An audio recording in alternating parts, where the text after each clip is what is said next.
Ici, 35 hectares sont restitués au Sénégal. Au pas de charge, le président de la République, Bassirou Diomaye Faye, constate l'immensité d'un camp militaire doté de toutes les commodités. L'emprise, occupée depuis 1920 par la France, est désormais sous cantonnement du Sénégal. C'est une zone essentiellement une zone d'hébergement, d'habitation, puisqu'au total, nous avons 54 villas, 92 appartements et 168 chambres doubles. Donc, qui donne une excellente capacité d'hébergement, éventuellement pour les forces de défense et de sécurité. Il est organisé en zone pavillonnaire. Un peu plus loin, les immeubles, au total, nous en avons 8 immeubles. Et chaque immeuble, il y a 12 appartements qui sont de niveau F4, F5. Nous avons au niveau, là où nous sommes exactement, nous avons cette partie-là qui est la zone récréative de restauration où nous avons la cuisine, une grande salle de restauration, une salle de fête. Et juste derrière nous, c'est la partie technique où nous avons l'ensemble des services techniques qui sont concentrés, y compris le service médical, le centre médical interarmé qui était là, mais aussi un poste de secours des sapeurs-pompiers qui étaient là, qui participaient dans le cadre de la lutte contre les incendies.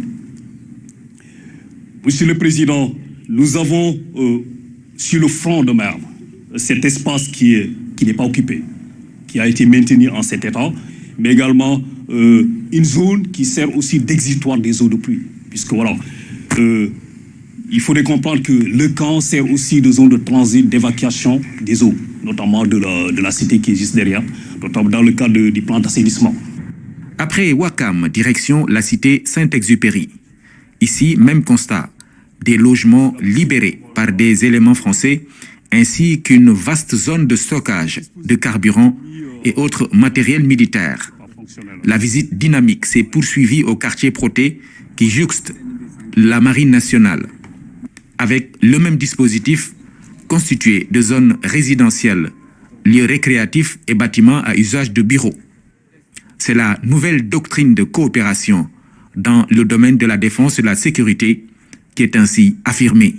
Le but de l'exercice était plutôt pour avoir une idée de l'affectation à venir en ayant une correcte appréciation du potentiel des emprises qui sont libérées, tenant compte évidemment des besoins de relocalisation des forces de défense et de sécurité dans leurs différents segments, mais tenant compte aussi de l'orientation de notre politique de développement.